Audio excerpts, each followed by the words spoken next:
স্বামী বিবেকানন্দের তখন 18 বছর বয়স। তার তরুণ রক্ত তখন টগবগ করে ফুটছে। একজন তাকে বলল, একজন মহাপুরুষ পৃথিবীতে এসেছেন, তিনি হলেন শ্রী রামকৃষ্ণ। জানা, তুই তার সঙ্গে গিয়ে একবার দেখা করে আয় না। তা বিবেকানন্দ তার কাছে গেলেন, গিয়ে তাকে প্রশ্ন করলেন, আচ্ছা, আপনি কি ঈশ্বরকে দেখেছেন? তখন শ্রী রামকৃষ্ণ বললেন, আমি তো সে। একথা শুনে বিবেকানন্দ হতভম্ব হয়ে গেলেন। তিনি আশাই করতে পারেননি এই ধরনের উত্তর।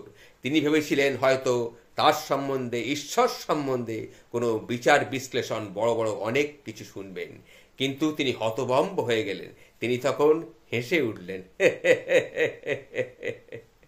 আচ্ছা, আপনি আমাকে দেখাতে পারেন সেই ঈশ্বরকে? তখন রামকৃষ্ণ কিছুই করলেন না। তিনি তার বাঁ পাটি বিবেকানন্দের বুকের উপরে স্থাপন করলেন। তারপর বিবেকানন্দ থরথর থরথর করে কাঁপতে কাঁপতে একসময় সমাধিমগ্ন হয়ে পড়লেন। এরপর 3 থেকে 4 ঘন্টা সময় লেগেছিল বিবেকানন্দ আবার সুস্থ অবস্থায় ফিরে আসতে। কারণ সেই সময়ে তিনি যা দেখেছিলেন, তা তিনি যা অনুভব করেছিলেন, তা তিনি আর জীবনে কোনোদিন ভুলতে পারেননি। এটাই হচ্ছে আসল শ্রী শ্রী রামকৃষ্ণ পরমহংসদেবের আসল কথা, আসল উপলব্ধি, আসল চিন্তা। প্রণাম ঠাকুর, প্রণাম।